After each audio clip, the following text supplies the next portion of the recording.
Hi, everyone, and welcome to the Friday the 13th, August 13th installment of the Silicon Insider, the only uncensored look at life and business in the Valley.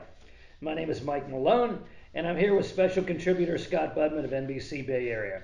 Our producer is Jordan Henderson, our East Coast correspondent is Bob Grove, and our host, as always, is the Silicon Valley Business Journal. Okay, Scott, let's go. Let's do this week. You've been doing the Olympics. Yes, the Olympics are we've got the Olympics now, the Paralympics, and as you know, as an NBC person, that's a huge thing, and it's always fun. And it always seems to work out. The athletes rise above the politics and stuff, and so it's been fun to watch. Yes. Fun to watch. I've been watching this infrastructure bill, not just because it's in the trillions of dollars, but amazingly, both sides seem to have agreed that it's important. I mean, to me, that's historic given the politics of the day. You know, I'm young enough that people didn't comprehend. When I was a kid, people didn't comprehend the notion of a trillion. They couldn't write down. They couldn't actually, write the, 12 zeros? I guess so, yeah. Let's Yeah. see, 3, yeah. Yeah, I mean, you didn't. It was such a rare term, and now, we just throw it around casually. Oh yeah, it's going to be a $3 trillion infrastructure bill. Well, we have $2 trillion companies and $1 trillion companies in the tech industry, and there's a lot of tech in this bill, and I wonder, if this isn't the thing that is sort of bringing people together. I mean, remember, the two sides didn't really agree on climate change legislation or even climate change period. Right. But if you think about what a lot of this bill goes for, broadband access. There's some climate change, and we're going to see a lot of EV that's kind of interesting. It's kind of like a cognitive shift, because traditionally infrastructure, roads and bridges, right, and that sort of thing. Oh, you're right. And now we just calmly accept the fact. Well, broadband is infrastructure. Cybersecurity, electric charging stations for our cars. Right. That's infrastructure. Yeah, and cybersecurity, which is even one more step removed, is now infrastructure.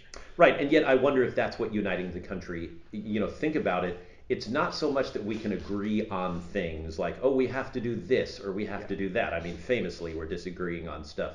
But maybe we're agreeing on what we have to fight against. If not the coronavirus, apparently people agree that we should be fighting against China and Russia and cyber hackers. And maybe that's the difference. If you have to go back to your district and say, I voted against cybersecurity, so good luck with your running water and lights tonight. Yeah, when the power goes out. Right, and good luck with your kids' privacy. Right. Maybe that's the line where both sides really do agree. Yeah, I mean, you think about it. Democratic senators in big cities, congressmen, they've already kind of taken care of a lot of the broadband and infrastructure stuff. But if I was a Republican congressman from a district in Iowa, I'd be really behind the idea of advancing my infrastructure because we don't have the same internet out there in Iowa that you folks do in New York City. Well, I can see this switched. I think if there was a Republican in office who was putting this forward, I think the Democrats would have to take a step back and say, do we really want to fight this like we've been fighting everything else? Maybe this is the issue that unites us simply because we don't want to be hacked and we don't want to say, okay, China and Russia, have your way with us. Because we're the United States. We have Silicon Valley here. We want to be the tech powerhouse. Yeah, and I think it was a brilliant political move to separate out this first trillion. Because the next one looks for all sorts of reasons, not just political reasons, but economic reasons and all that, to maybe be a bridge too far. They're going to have a hard time getting the second infrastructure bill, the green bill. Right. But the first one, they took out all the good stuff, and they made it look awfully easy. I was impressed. You don't usually see that kind of amity in Washington. Right. Yeah, especially lately. Okay, we're talking on privacy. What do you think of this Google? You actually have one child within this range. The 13 to 17, yeah. Yeah. I think it's Google and YouTube have added privacy. Right. For young people. I think this is a big move that needs to happen, and Google needs to do it, and the other guys need to follow. And to an extent, Instagram has this in videos uploaded by 13 to 17-year-olds to YouTube. Right. Will be by default private. So the videos, that means that you can see it as a teenager, and the people you designate, your friends or your parents or whatever. But that's it. And that's a big issue here of, stalkers and privacy.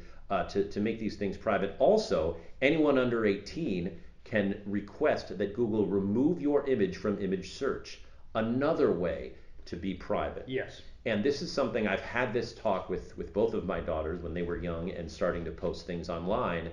And, I would say, I remember, not too long ago telling one of my daughters, hey, just to let you know, that picture you posted, of the swim party was seen by a 40-year-old man. And she got freaked out. Yes. And I told her, okay, admittedly that was me because I follow you, but it could have been yeah. somebody else. You have to and think I'm sure about it was. I mean, you see a photograph of a young pretty girl, and then you look that goes with a video, and then you look at the number of views, right, and it's outrageously high. And that isn't, her fellow friends in class. No. That's, and it should only be the fellow friends in class that have access to this. You know me, I'm an absolute free speech, absolute, no holds barred after 18. If you're an adult, there's no holds barred as far as I'm concerned on, there's right. no censorship. But children, always. We have exposed our children to way too much. Right. I mean, if there's someone who is that sort of creepy guy at a park who's looking at young people, yeah. you wouldn't accept a First Amendment defense. No. Right? No. So why online? We have to start thinking of online as the real world. And okay, I understand these pictures are going to be posted. And yes, I've had that talk with my kids. Think about what you're posting. In some ways, it's more than the real world because kids right now have crossed the line of more than 50% of their waking hours. That's true. Online. That's true. And so this they is spend really more time in that world than this one. Right. And if you can at least have the peace of mind, both as a teenager and as a parent, to know you can remove those photos from the public view and that anything posted, because look, they're teenagers, they're not always going to think about what they're posting. They're stupid, but if that's private, the point. right? If that's private, it's just you're gonna get in far less trouble because not only are you worried about people who are sort of creepy on the internet, but now credit agencies and jobs and colleges, they can all see this stuff too. Yep. And you don't want to look back a few years and say I really shouldn't have posted that because it went all over the place. And so that's a little peace of mind for privacy that I think is very important. Let's look into the future because everything that can happen is going to happen. Deep fake. Well, that too, when you can start extracting pictures of teenage girls and doing stuff with them, now we're getting into real dark stuff here. And I'm pleased that YouTube did this. Right. This is not a first. This is the kind of control I approve of. Right. Well, it's not a First Amendment issue to me. I think this is a privacy issue. Right. And this is a parenting issue. Yes, it is. We've ceded control of that kind of stuff to these companies that really have no constraints on them. Until now, it's nice to see this. Right. Okay. All right. This is kind of interesting because of the Delta variant. Various companies are announcing they're going to have bad quarters. Okay. And it's understandable. Airbnb, okay, right. Southwest Airlines, and yet in the middle of all this, Disney has a blowout quarter, and it's in their Parks, Experience, and Products division. Now they went to great pains to say, well, the parks aren't doing that great, right, but they're still coming back. I mean, people. Obviously, the commercial was true. You've just recovered from a year-long quarantine. What are you going to do? I'm going to Disneyland.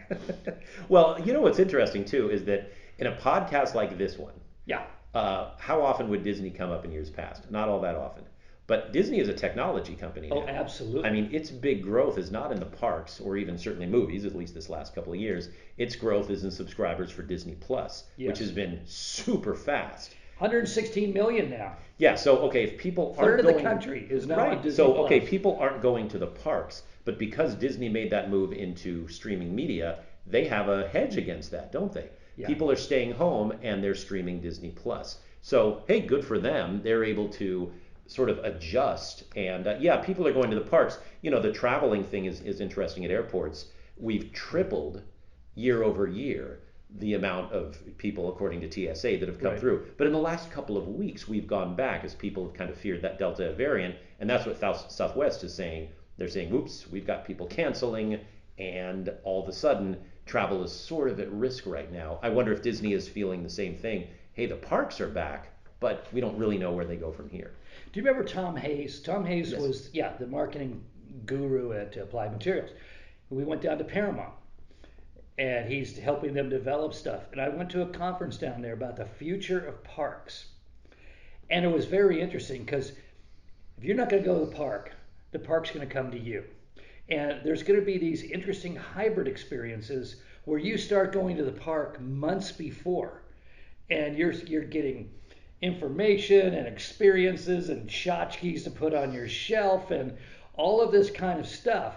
So you are, when you finally get to the park, you are completely prepped for that experience. You have been living that park for a long time. And then after you go to the park, there's going to be a virtual follow-up experience where there'll be added experiences and rides and apps and all that emanating out of your experience. And even while you're there, the rides are going to be half real, half virtual.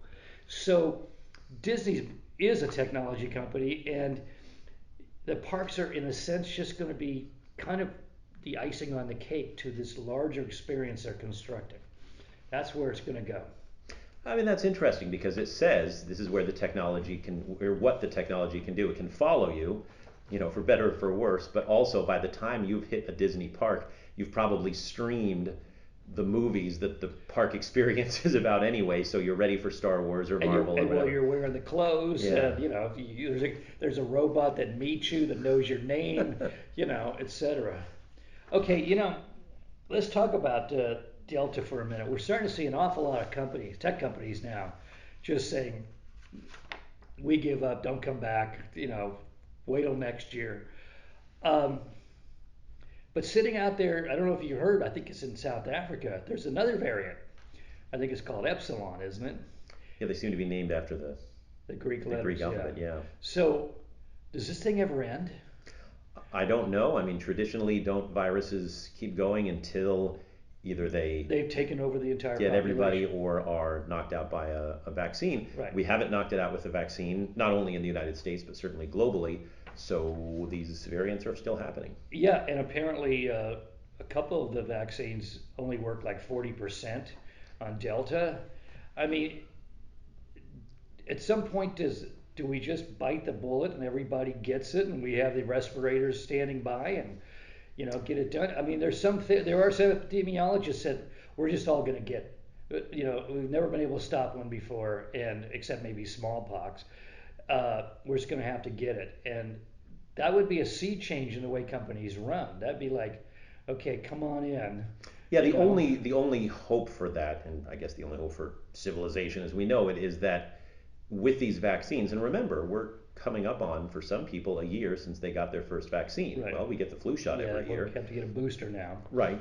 So if we have to do this for 2 or 3 cycles, at least the great majority of people who are vaccinated, who are getting it now, are saying, well, it's kind of like a cold, right? Yeah. And they're not feeling what the first wave felt. So if that continues to happen, Yeah. and we continue to get these boosters, we'll be okay. But I don't know that the numbers are high, the hospitalizations are going up. It's very scary, and I that's it. I don't know.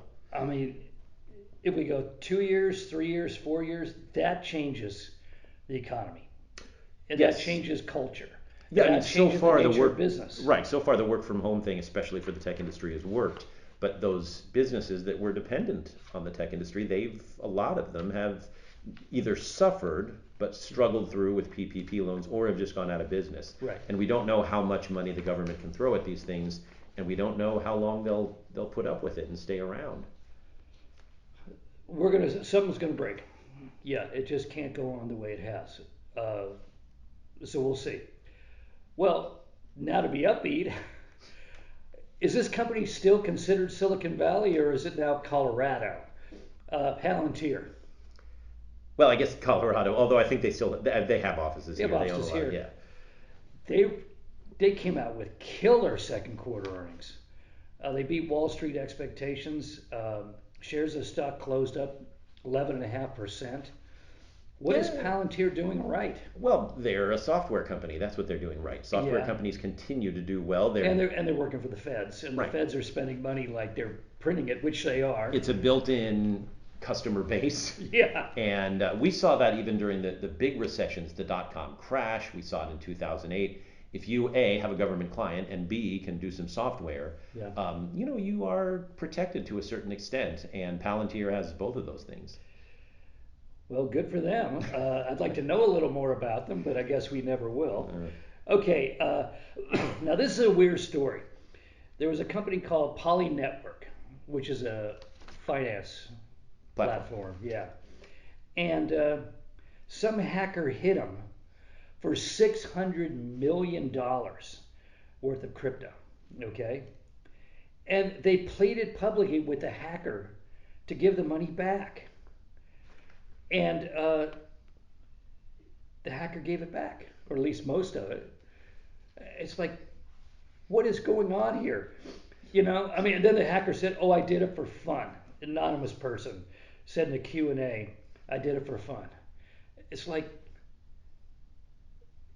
I'm glad you had fun, but you're damaging the world economy. Well, and you think giving it back is like, okay, oh well, no problem then. We'll just wipe the slate clean. There's no consequences for doing something like this. look, this is why the crypto world is still different and still risky. It's not risky enough that your investment fluctuates by thousands of dollars a day. Yeah. But hundreds of millions of that investment could go away like that because someone's having fun. Now, just real world this again, okay? You've got all your money in, God forbid, a bank or a mutual fund or a 401k, which describes 99% of us. Right. Well, hundreds of millions of dollars of that is stolen, including all your money. The bank begs to get it back. The Bonnie and Clyde say, "All right, we'll give some back. We were just having fun. Ha ha." Do you feel secure about your money for the rest of your life? No, and the weird thing is we still haven't adjusted to this. We're still worried about a guy coming into our local, strip mall bank with a gun and taking it. But it's protected if he does. Yes, it is. But we're not that concerned yet about, look, if I was going to be a bank robber, I would do this.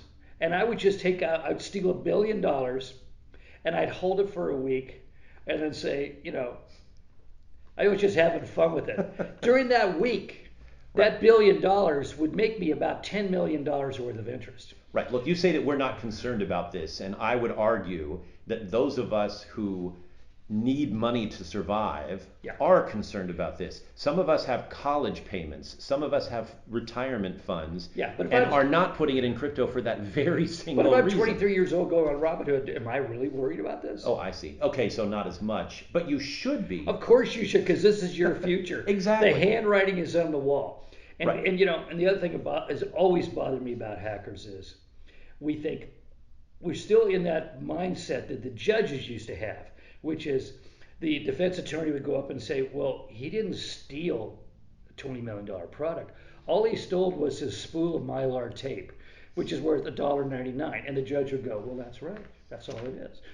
And these people are risking lives. I mean, if you crash a electrical infrastructure system and the hospital can't get its power back on fast enough, can't get its generators going quick enough, somebody dies on the table in surgery.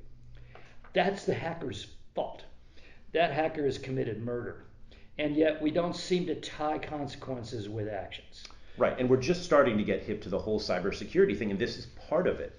And we talked earlier in the show about the need for cybersecurity, and maybe it will trickle down from the Palantirs of the world and the governments of the world and the generators that power hospitals of the world to where consistently and increasingly people are storing their life savings, for better or for worse. And all the advice from those of us who cover this stuff in the world to say, don't do it. It's not a safe place to keep your money, obviously isn't working. So this is where money is. And as a risk, I wouldn't just tell a young person, hey, you might lose it all tomorrow because of the market. Well, they kind of understand that. Yeah. You might lose it all because someone might steal it for fun. Yeah, you have to think about that. Yeah, it's not because of your bad decision that you lost and the market went the wrong way. It's because somebody preyed upon you. Or the poly networks of the world that don't have good cybersecurity. And there's no FDIC to back it up. No. And we got to make sure these hackers until now, it's been a job application. It's been a resume builder, and it's got to be something else. There's got to be consequences. You don't get hired as a cybersecurity expert because you effectively hacked, hundreds of millions of dollars somewhere. You have to go to prison or something. Right. Okay. This is an interesting story. A backlash inside Apple. You always think of Apple as being different from all the other ones. I mean, Google, they're on the streets with any provocation, the employees. Apple's always been kind of quiet that way. It's sort of the true believers in the cult in the big temple, But they're not happy with this thing about scanning iPhones for child sex abuse images. Look, this because it opens the door. Right, this is a privacy issue, and Apple has dealt with this type of issue before. The idea, because the government now says, all right, well, if you can scan for people who are posting, explicit images of children, which is a crime, legitimate. Right. But if you can do that, the government's saying, hi, you can give us that back door we've been talking about for criminals. And Apple has, to its credit, steadfastly denied the government. Right. But this is an interesting move, and I've read a lot on both sides. Some people saying, especially the child advocates saying this is a way to protect children. And I get that, but this is also a way to seriously invade the privacy of iPhone users. I get that too. So without judging on one side or the other, I can see where Apple employees would be saying, up to now, we've been a company that at least has talked a good game about privacy. This is violating privacy. Yes. And that's why you have a backlash on this. I'm going to do a shout out to Bob Grove back in Massachusetts, because working for me at Forbes ASAP, he did arguably the most important series on child porn on the internet, and how some of the giant companies were actually looking the other way. They weren't investigating it, and had a huge effect. But he has a really good understanding of how these people operate that are passing around these images. And I'm sure they're doing like the Taliban or Al Qaeda. They're encoding them and everything else. I'm not sure this actually will work. And I also want to know his thoughts about invasion of privacy. So Bob, drop me a note. We'll talk about it on the show next week, because I think this is one of those.